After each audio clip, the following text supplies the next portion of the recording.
Guys, welcome back to our YouTube channel guys, para sa latest update natin kay Xiaomi guys. Ito para sa kanilang mga Note series, yung bago po nila na Redmi Note 13 series. Para sa latest update natin guys, ito bibigay natin sa inyo. Ayun, tamang-tama sa mga nagre-request kasi meron na po sila mga display.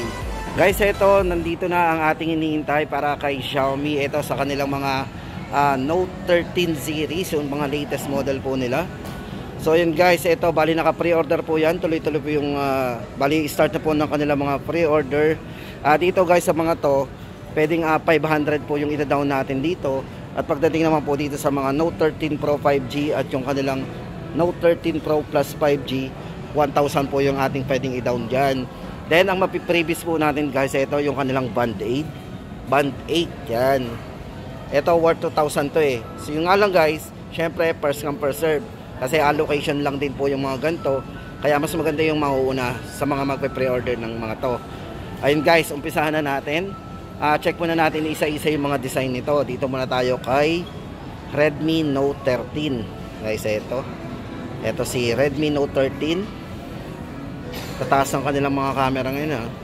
Ito guys ay naka 108 megapixel na.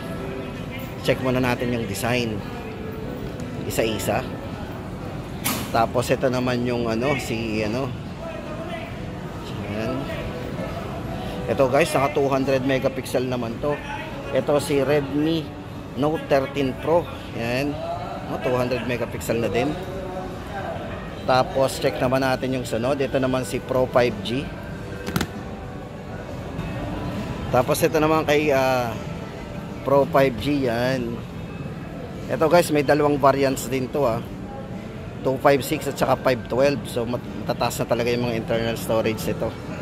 Ito naka triple camera, 200 MP naman to. So bali minention na lang natin yung kanyang mga camera. Tapos ito yung huli, pang-apat. Ito naman guys yung si 13 Pro Plus 5G. Ito yung naka-curve. Sa lahat ito yung naka-curve yung screen. Ayun guys, umpisahan na natin ang ating update dito sa apat na bagong release po ni Redmi 13. So Note 13 series. Guys, unahin na natin si Redmi Note 13. Guys, ito para kay Redmi Note 13. Unahin na po natin ang price nito bago natin sunod yung kanyang specs. Guys, price po nito is 9,999. Bali ito guys, naka 8GB RAM, 256GB na rin. So may malaking internal storage na rin to. Then para po sa kanyang specs and parameter guys, ito check po natin yung kanyang mga overlook.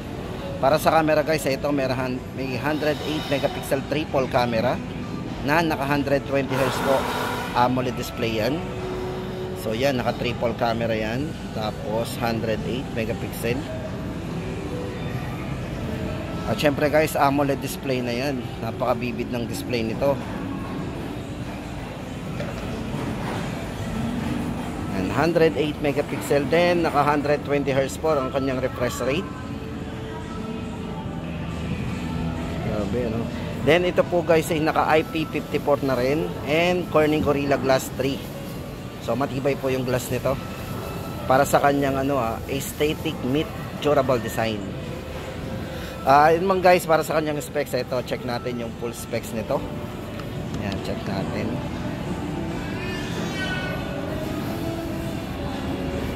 Powerful Snapdragon performance yan. Naka Snapdragon guys to. Then sa charging, naka 33 watts fast charging na rin with 5,000 mAh battery.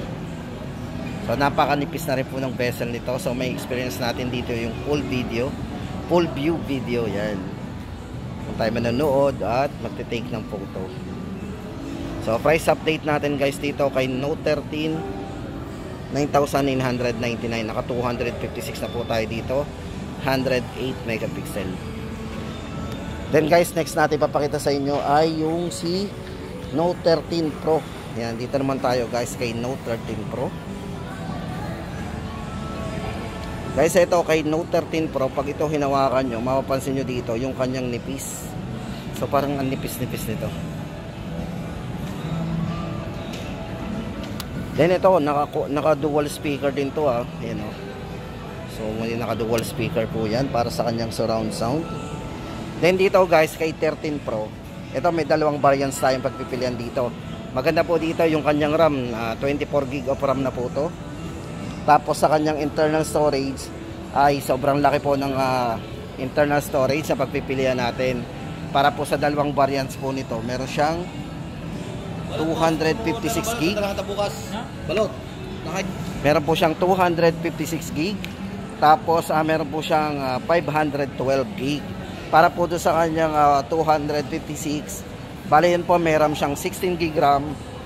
Tapos naka 256, 13,999 ang price nito. At para naman doon sa 512 GB guys, ito ay 15,999. So ang difference na lang nila ay 2,000. Pwede na rin kayo mag-switch doon sa 512 GB. Meron na po tayong 24 GB of RAM, tapos naka 15,999 lang ang price nito. Grabe oh. Taas ng RAM niya at saka yung internal storage. Eto guys, check po natin yung kanyang 200 megapixel na camera. Napakalinaw. Tapos meron din siyang 0.6. Guys, kapag sinabi nating 0.6, ito kasi ultra wide. Bali ang makukuha natin dito is 112 degree. So naka 112 degree po yan kapag kukuha tayo ng maramihan. Yung kukuha natin ng maraming tao, yan. I-adjust na lang po sa 0.6 ang camera para malawak. 112 degree kalimitan pag mga ganun, 0.6. So yun guys, may malinaw tong 200 megapixel na camera. Meron ding portrait para sa kanyang autofocus. Yan, meron siyang portrait camera. At syempre sa more, check natin yung iba pang mga modes. Na meron po siyang slow motion, pro, panorama, short film, and yan, long exposure. Pwede rin kayo mag-edit dito. So yun guys, ang ating latest update dito sa bago po nila na Redmi Note 13 Pro. Guys, ito para sa dalawang variants. Ulitin natin yung dalawang variants po nito. At saka syempre guys, yung highlight nito, pakita ko sa inyo.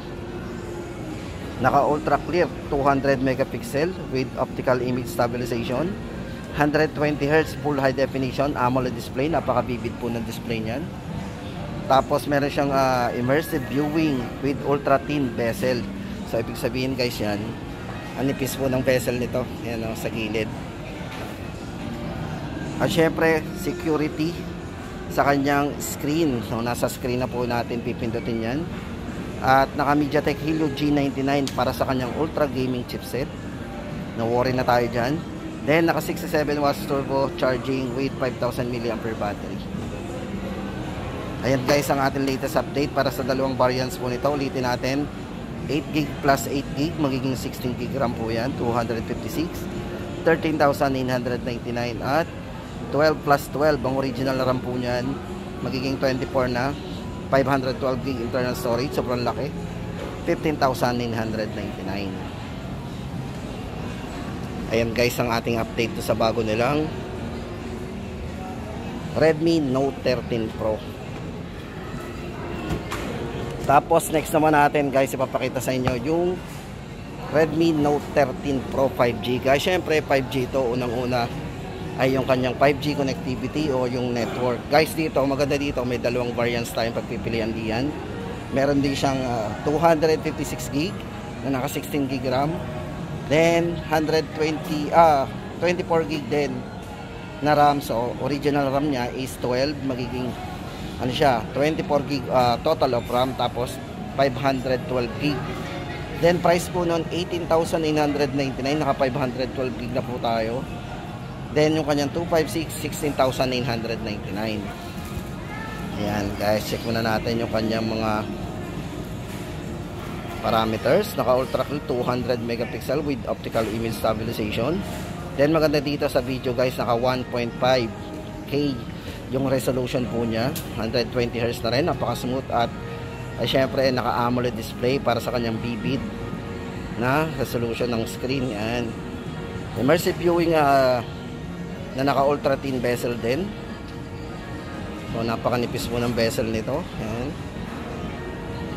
Tapos naka Snapdragon 7S Gen 2 na po. So yun yung latest version natin pagdating sa mga 7th generation. May 7S na po. Yan, Gen 2. At naka 67 watts turbo charging with 5,100 mAh battery.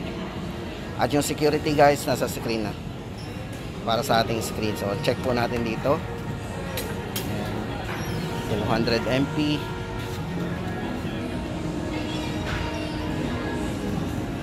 Naka 120 Hz po yan, AMOLED display. Size ng screen naka 6.67 display, naka 1.5K resolution. Ulitin natin pagdating sa video. Naka Corning Gorilla Glass at syempre naka IP54. Yan, water and dust resistant din yan. Ito guys, para sa dalawang price ito, ulitin natin. 16,999,256 at 18,999 ang 512 gig. Check po natin yung design ng malapitan para meron tayong idea. Sa mga gusto mag-avail po nito, yan yung bago pong release nila. Naka pre-order pa rin. Naka dual speaker din po yan. Dual speaker, 3.5 jack, lagayan ng SIM. So yun guys ang ating update dito sa kanilang Redmi Note 13 Pro 5G. At syempre guys, yung huli sa lahat, ito na yung Redmi Note 13 Pro Plus 5G guys. Ito yung kanilang curve. Ito yung naka-curve sa kanila ngayon. Check muna natin yung design.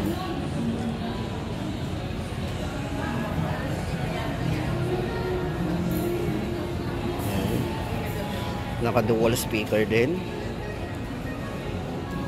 Ito guys, pala ito may 200 megapixel din to, optical image sa camera niya, at naka 1.5K curved display po yan para sa kanyang resolution ng screen. Napakabibi din kasi guys, ito naka AMOLED display din to. Sabi. Mamaya check po natin yung zoom ng camera nito. Crystal resolution. So guys, ito meron siyang crystal resolution pagdating doon sa display ng camera. 6.67 size ng screen. Yan, IP68 guys. Ito maganda dito, naka IP68. So ibig sabihin guys, accidental mahulog to sa tubig, makakasurvive yan. Pag sinabing IP68, yan po ay 1.5 meter ang lalim mula doon sa sa tubig, sa lalim na tubig na 1.5 meter for 30 minutes. Pero syempre for accidental lang yung mga ganon, security. Yan guys, naka Corning Gorilla Glass din. Grabe no. Eto guys, check na natin yung kanyang camera. Ito yung kanilang pinaka top of the line eh.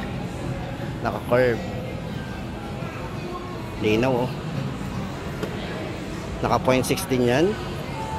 112 degree po yan para pag mga naka 0.6 guys. Check natin, naka zoom. Grabe linaw ng zoom nyo.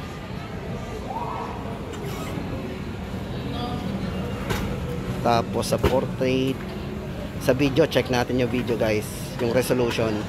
Eto guys, oh, naka 1080. Itong hawak natin ito, naka 1080 yan yung setup nito. Tapos pwede natin siyang palitan, pwede natin siyang i-4K.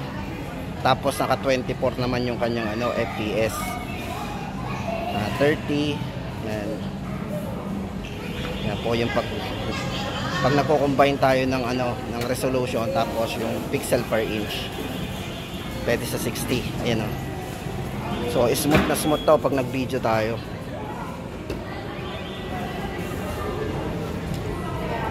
Video.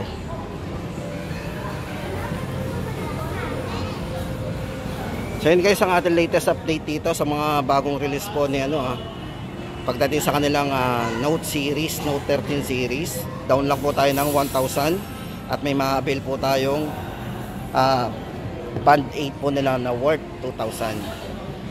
So limited lang po tayo doon, allocation. Kaya magmadali na po tayo sa mga gusto mag-avail po ng kanilang pre-order. Para sa price update guys natin dito, yan, dito kay Note 13 Pro Plus 5G, 23,999.